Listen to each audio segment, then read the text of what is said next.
Ils viennent d'un peu partout, avec une soif de victoire sur plus d'un millier de kilomètres. La 29e édition du Tour de Guyane prend son envol de Cayenne. Dans quelques minutes, le Tour 2018 démarre ici même. Un tour peut se perdre dès la première étape, alors il vaut mieux ne pas manquer le bon coup. L'échappée du jour naît très tôt, dès le 20e kilomètre. On trouve Larry Lutin de la Guadeloupe en rouge, Arnaud Voss des Sables d'Olonne et Patrice Ringuet du VCG. Ils sont rejoints par Versolino de Macouria et l'Allemand Hermann Keller. Derrière, personne n'a vraiment envie de lancer la chasse. Reste qu'à un moment, il faut bien s'y mettre, car l'écart grimpe au-delà des 2 minutes. Les coureurs guyanais sont très attendus par leur public sevré de victoire depuis 2014. Les supporters donnent de la voix. Les équipes de Torigny, la Martinique et les Sables d'Olonne tentent alors de limiter la casse. Le Tour de Guyane, c'est en majorité du plat, du vent et des pédales qu'il faut tourner constamment. À Kourou, le groupe de tête navigue sur un bon courant. Reste que Versolino, épuisé, ne peut garder le sillage. Il craque à 10 km de l'arrivée. Tout comme Patrice Ringuet, victime d'une crevaison dont le dernier tour, il termine malgré tout en 4e position. Derrière, Hermann Keller, plus rapide que Voss et Lutin. Il s'empare du premier maillot jaune. C'est très magnifique de gagner la première étape. C'était la motivation pour nous. Peut-être gagner une étape, et c'est fantastique. Derrière ce groupe, une trentaine de coureurs est sous la minute. Le peloton, lui, termine à 3 minutes 40, une éternité sur un Tour de Guyane. Cette étape a été parcourue à plus de 46 km/h.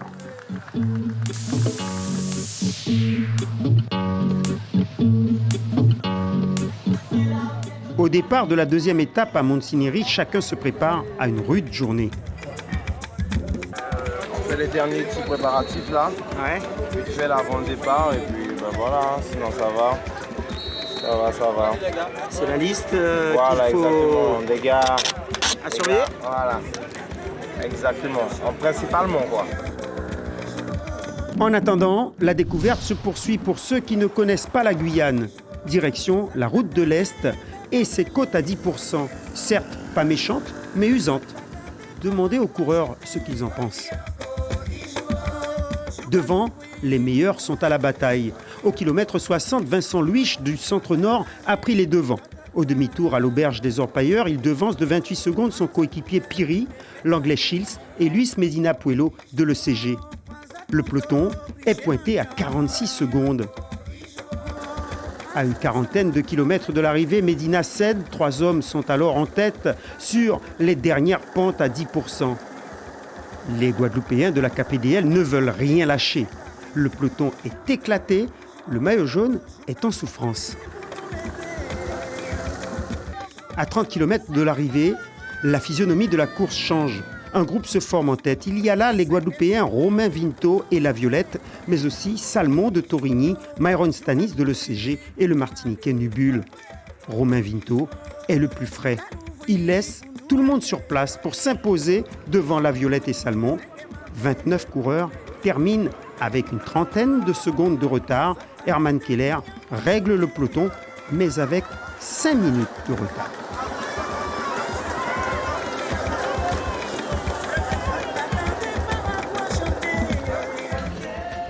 À peine le temps de prendre un déjeuner sous le grand chapiteau communal qu'il faut se remettre en selle pour le contre-la-montre de 15 km.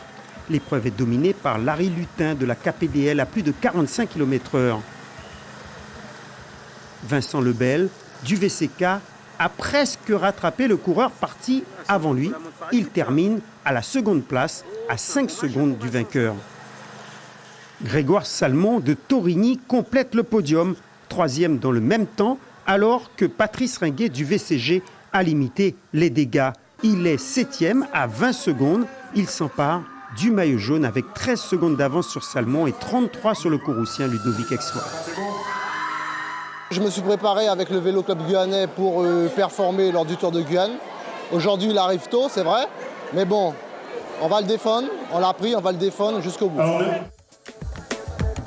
c'est bon là tout le monde? C'est bon de voir sa photo après. Parce que d'abord, nous avons l'arrêt de garder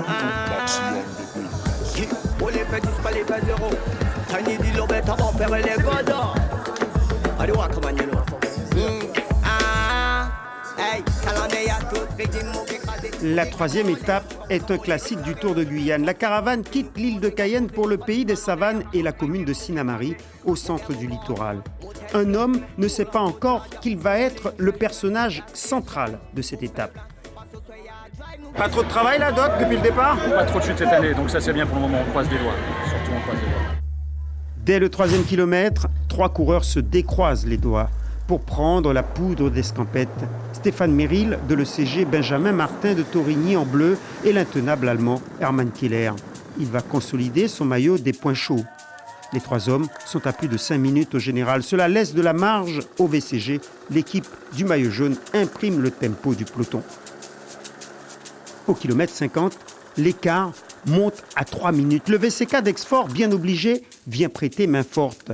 À 40 km de l'arrivée sur les petits toboggans de la route de Sinnamary, Lucas Saint-Louis de l'ECG et Vercelino de Macouria vont remplacer Martin au sein de l'échappée. Keller ne tient pas en place. Il sent qu'il peut aller plus vite. Il accélère et s'en va seul vers l'arrivée située à 20 km. Mais il ne peut rien faire face au retour d'un peloton désormais en quête de victoire d'étape. À 3 km du damier, les dragsters des équipes de sprinteurs fondent sur Keller qui aura malgré tout réussi un grand numéro en tête pendant 137 km.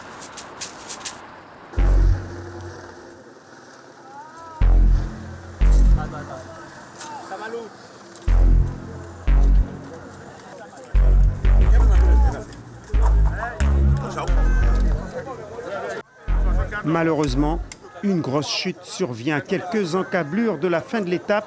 Une vingtaine de coureurs sont au sol. Le doc a du boulot. Il a décidé qu'il ne s'arrête pas encore. Il a dit continue. On passe sur le vélo et puis on verra sur place là-bas. Il a dit continue.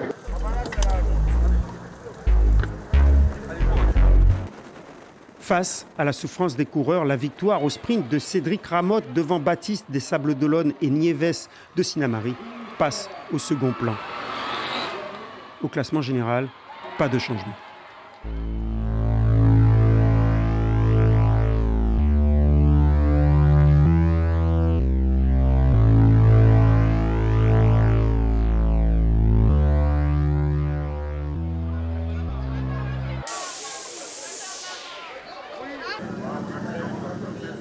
Au départ de la 4e étape, Ludovic Exfort, comme beaucoup de coureurs, marche difficilement après la chute de la veille. Quoi qu'il en soit, ils sont encore 79 à s'élancer pour les 144 km, les amenant à Saint-Laurent. Il ne faut pas attendre longtemps pour voir Pastel, Le Cellier, Platner, Lebel et Stanis former la première échappée, rejoint au kilomètre 18 par Piri et Ilongo. Au kilomètre 30, Rago s'invite en tête. Il est à 1 minute 13 au général. Les Martiniquais commencent à sortir de leurs réserves.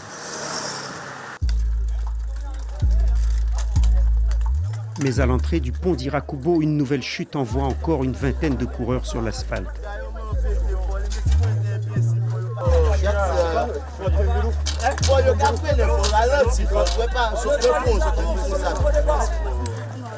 Paniquez pas, la course est neutralisée, prenez votre temps.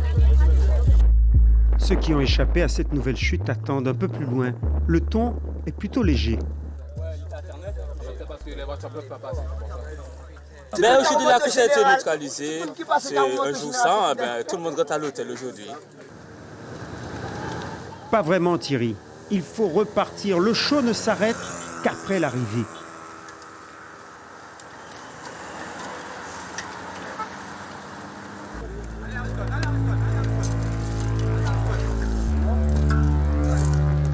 Malheureusement, quelques kilomètres plus loin, la loi des séries se poursuit. Cette fois, René-Yves Thiver renonce définitivement.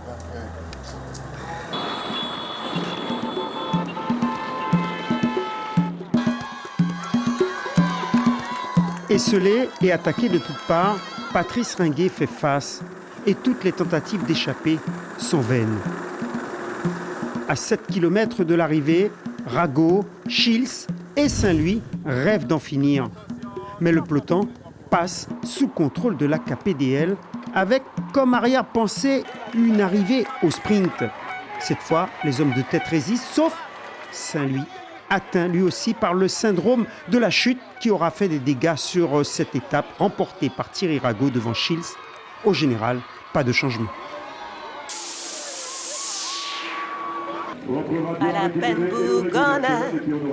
Le départ de cette 5e étape est à Mana. Elle mène les coureurs à Apatou. C'est la plus longue avec 157 km. Son relief est vallonné, idéal pour les baroudeurs. Au VCG, la stratégie du staff serait de se débarrasser de la tunique jaune bien lourde à porter. On va manœuvrer différemment. Différemment parce que le 2e et le 3e ne font pas ça par le boulot. Ils ne prennent pas leurs responsabilités, on va manœuvrer autrement. Attention tout de même à ne pas s'enterrer, comme l'avait fait Boris Karen en 2017. Malgré tout, les Verts et Rouges prennent leur tâche à cœur. Après avoir contrôlé jusqu'au 50e kilomètre, ils laissent quand même sortir des éclaireurs. Il y a là Pastel, le Martiniquais, Bidot en bleu et jaune et l'Allemand Platner. Leur cavalier seul ne durera qu'une trentaine de kilomètres. Une fois de plus, le sort s'acharne sur nos chevaliers de l'asphalte. Olivier Bernadou a lourdement chuté. Le diagnostic est vite établi. La deuxième heure de course est rapide. Les attaques et les jonctions se succèdent. Au passage à Saint-Laurent, la course ne s'est toujours pas décantée. Cela nous promet une belle bataille sur la portion Bosselet vers Apatou. Sauf que Baptiste Didier de Paris a décidé de tenter sa chance.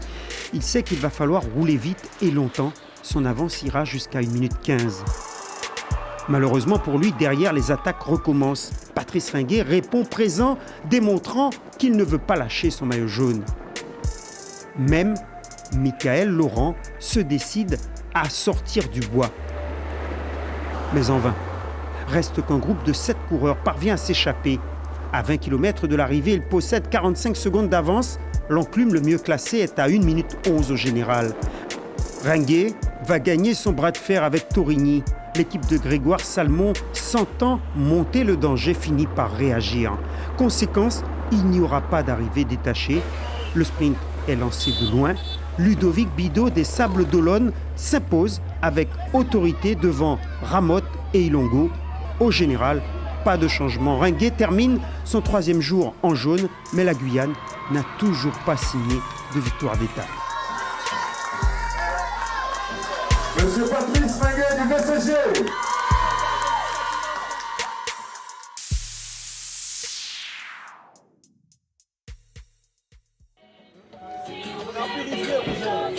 Purification pour la course de Guyane. Le Seigneur, oui. Certains ont peut-être trouvé le moyen de stopper l'hécatombe de chute des derniers jours. Le Tour quitte Saint-Laurent et repart vers l'est du pays. Cette 6e étape est la plus courte avec ses 112 km. Une étape où le vent de face a souvent fait mal. Patrice Ringuet y avait endossé le maillot jaune en 2014 avant de s'imposer. Les adversaires du maillot jaune sont loin d'avoir renoncé malgré l'aisance affichée la veille par Patrice Ringuet. Dès le 16e kilomètre, ils sont 16 à s'échapper. Arnaud Voss, des Sables d'Olonne, en maillot orange, est le plus dangereux au général avec 49 secondes de retard sur le maillot jaune. L'espoir cycliste guyanais avec 4 coureurs est le plus représenté. Très vite, l'écart va grossir car derrière, c'est un peu le bras de fer entre le VCG de Ringuet, le S Torigny de Salmon, mais aussi le VCK d'Exfort. Les uns estimant que les autres doivent à un moment protéger leur place au général. Conséquence, à mi-course, le groupe de tête avec 4 minutes d'avance possède non seulement un bon matelas pour la victoire du jour, mais surtout permet à Voss d'être virtuel maillot jaune. Certains dans le peloton, face à l'urgence de la situation, finissent par venir prendre la chasse. À leur compte, parmi eux, Ludovic Exfort, le vainqueur de 2002, à grands coups de relais va vite faire chuter l'écart. Malgré tout, la victoire du jour que l'on croit enfin guyanaise va échapper à Pierre Poney. Elle revient à Alexis Carlin de Torigny devant Clay de Chartres et Van de Miroux. Le peloton arrive avec 55 secondes de retard. Arnaud Voss dépossède Ringuet du maillot jaune pour 6 petites secondes.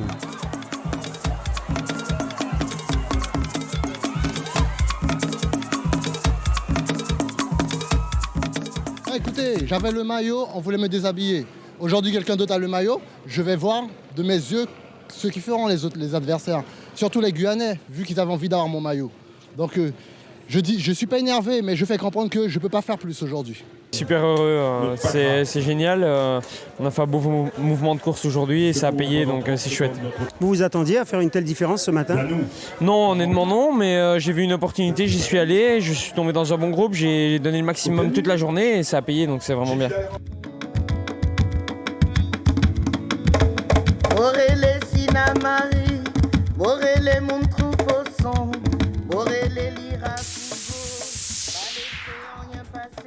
Ça va nous? Ça va. La nuit a été bonne? Ouais. Je suis détendu hier après-midi au bord du fleuve, dans la piscine. Un petit peu. Tout se passe bien, donc on doit avoir les jambes aujourd'hui. Normalement, oui. Ouais, pour résister, parce qu'il va y avoir des attaques sûrement. Ouais. C'est le jeu. Mais l'équipe est là. Ouais, l'équipe est là. Vous êtes encore premier 4. Arnaud Voss, paré de jaune, fait dans la discrétion. Il sait qu'à 4, il va être difficile de défendre le maillot. L'étape menant à Matoury est très roulante, mais toujours face au vent. La bataille pour le maillot rouge des sprints intermédiaires est relancée. Propriété de l'Allemand Keller depuis le départ, le grand animateur de ce tour est contraint à l'abandon. Bidot du centre-nord, second derrière Pastel sur le premier point chaud, va rafler la mise. Au 70e kilomètre, la Martinique accélère au cours de la traversée de Matiti où le vent de face est propice à des bordures.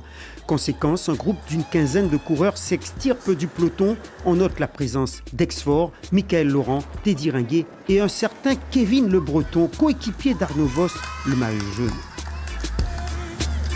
Derrière, contrairement à la veille, Torini ramène le peloton.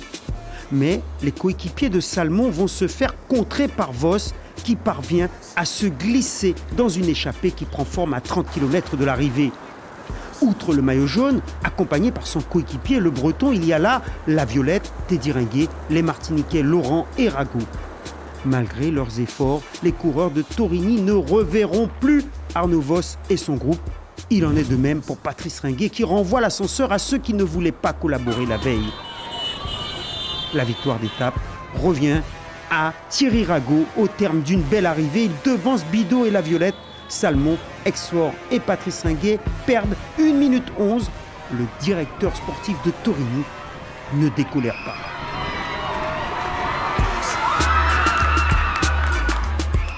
Un petit peu furieux quand même sur les programmes qui nous sont proposés, les itinéraires. Au départ de l'étape, on nous dit qu'il y a 153 km. On est arrivé au kilomètre 120, on voit le panneau arriver 20 km alors que la chasse s'organisait pour pouvoir revenir dans le final sur les coureurs de tête. Et puis on s'aperçoit qu'il y a 13 km de moins sur le parcours. Donc vous voyez, il y a 1 minute à l'arrivée, ce qui aurait pu être colmaté s'il y avait eu vraiment la distance exacte. Donc on a perdu le tour aujourd'hui, c'est pas de notre faute, c'est sur voilà, on a un mauvais programme, on a des mauvaises informations qui nous pénalisent et je suis pas content. En attendant, Voss vient de démontrer une fois de plus que la meilleure défense est l'attaque. Il prend 1 minute 02 d'avance au général à la Violette. Le Breton, son coéquipier, est désormais 3e à 1 minute 03. Comme je l'avais annoncé, 6 secondes, c'était pas du tout suffisant au chrono. Là, ça devient plus intéressant. Bon, je vais vraiment faire les comptes ce soir, voir où ça en est. Bon, je sais que je vais perdre du temps demain, j'ai pas de vélo de chrono, mais je vais donner le maximum et puis on verra l'après-midi ce qu'on peut faire. Le second contre-la-montre de ce tour est de 10 km. On ne s'attend pas à d'énormes écarts. 10 km, le plus souvent contre le vent, est terminé sur le faux plat menant au stade Edmar Lama de Remire-Montjoly. La hiérarchie du premier chrono est bousculée par un vent capricieux. Ludovic Bidot, parti parmi les premiers coureurs de la matinée, profite de l'absence de vent pour s'imposer à la surprise générale en 13 minutes 29 secondes, soit une moyenne de 44,5 km/h. Derrière lui, on retrouve Jonathan Souza Rodriguez du VCK qui s'était lancé 2 minutes après lui dans les mêmes conditions. Malheureusement, pour les mieux classés au général, le vent se lève et change la donne. Larry Lutin en fera les frais. Il termine en 3e position et concède 36 secondes à Bidot. La bonne opération de la matinée est pour Thierry Rago, 4e du chrono. Le Martiniquais reprend 30 secondes au maillot jaune. Rago est désormais 3e au général à 42 secondes de Vos. En 4e position, on retrouve Kevin Le Breton des Sables d'Olonne. Il remonte au général à la 2e place à 33 secondes de Vos. Le Belge, 15e de l'exercice en solitaire, a limité les dégâts. Il conserve la première place au général. Avant les 2 dernières courses en ligne, les Sables d'Olonne détiennent 2 atouts. On voit mal comment ils peuvent perdre ce tour. C'est toujours mieux d'avoir 2 cartouches qu'une seule. Ça permet de ne pas tout perdre s'il y en a qui est piégé. Donc je pense que là, on est armé pour bien faire.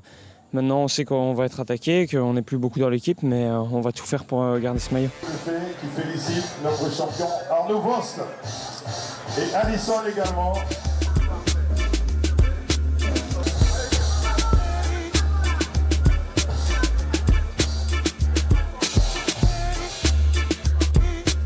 Et monsieur le président de la fédération de groupe.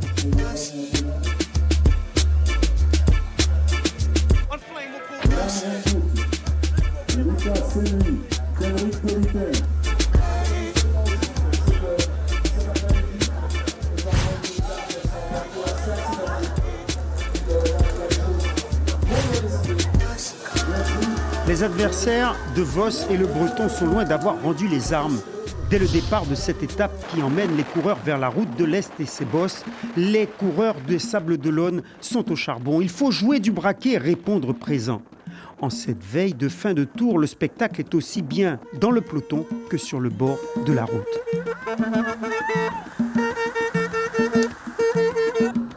Les coéquipiers du maillot jaune agissent habilement, en laissant se former une échappée au 20e kilomètre. Elle est constituée de 10 hommes. Parmi eux, le plus dangereux est le Guadeloupéen Lutin à 3,45. Cela laisse donc de la marge. Conséquence, l'écart grimpe à 3 minutes au 40e kilomètre. Les attaques, les bosses et le centre-nord ramènent le groupe maillot jaune sur l'échappée. Michael Laurent, Teddy Ringuet et Patrice Ringuet vont alors tenter de semer Vos. Mais en vain. Le maillot jaune démontre son potentiel, maîtrisant ses adversaires avec autorité.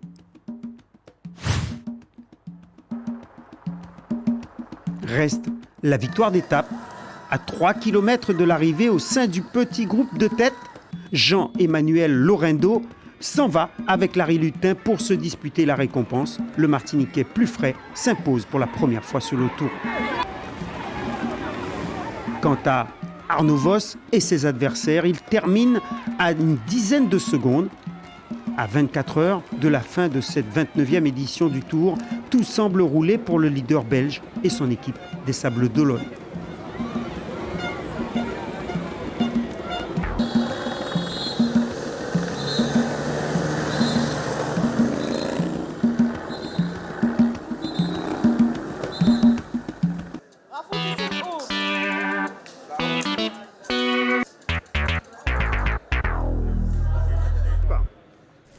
Le départ seulement. Arnaud Vos a vérifié ses freins. L'homme est prêt pour la dernière bataille de ce 29e Tour de Guyane. Depuis 2 jours, son maillot jaune donne lieu à de belles joutes et la menace est de plus en plus forte. Sur le parking du centre spatial guyanais, 137 km le séparent de Cayenne et d'un succès qui marque une vie. C'est vraiment extraordinaire. Sous cette chaleur-là, chapeau les gars. Chapeau, chapeau, chapeau, chapeau. Allez, allez, allez, allez, allez, allez. Et la température va monter de plus en plus. Un gros coup de chaud va intervenir dès le 20e kilomètre. Les Sables d'Olonne laissent partir 21 coureurs. Parmi eux, Patrice Ringuet, le mieux classé à 1,06 au général. 10 km plus loin, Vos n'a plus de temps pour lézarder. Il vient de perdre virtuellement son maillot jaune. Cela va durer jusqu'au 60e kilomètre.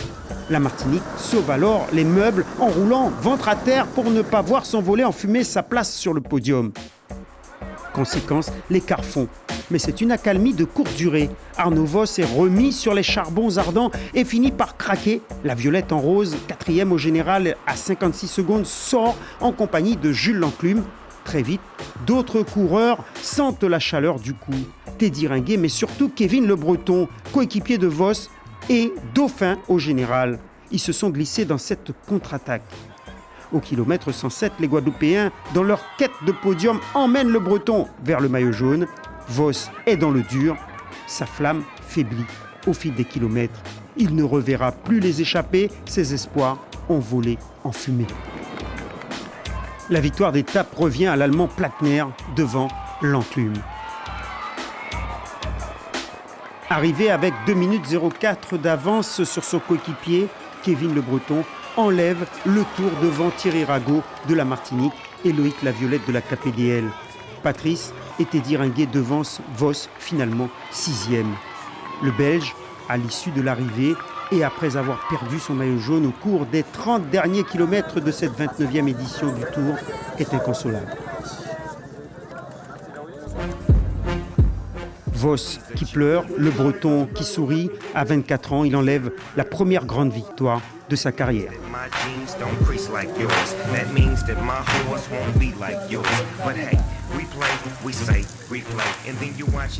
J'étais affecté parce que, comme j'ai dit, c'est Arnaud qui était à la carte maîtresse. On a tout fait pour Arnaud. Ça s'est mal goupillé, on m'avait mis en roue de secours. Là, on espérait vraiment pas avoir joué ce scénario. Malheureusement, on a été obligé de le jouer aujourd'hui et bon, c'est moi qui reprends la tunique. Et j'aurais bien aimé qu'Arnaud la maintienne jusqu'au bout. Dites-moi, vous étiez venu pour ça, vraiment ? Non, j'avais vraiment aucune ambition du général. J'étais venu pour une victoire d'étape. Je suis passé à travers sur mes étapes, donc voilà, c'est un mal pour un bien, on va dire. Au palmarès, la KPDL de Guadeloupe marque les esprits avec 4 maillots. Le vert du classement au point pour Cédric Ramotte, le maillot orange du combiné pour Larry Lutin, le maillot rose du meilleur jeune pour Loïc Laviolette et le blanc de la meilleure équipe.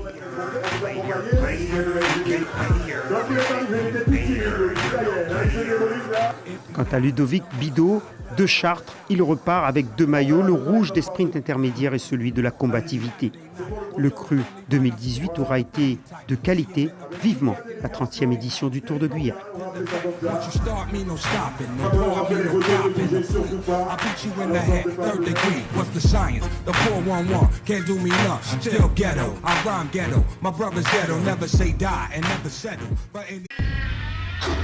Suivez l'info sur Guyana Première, télé, radio et internet.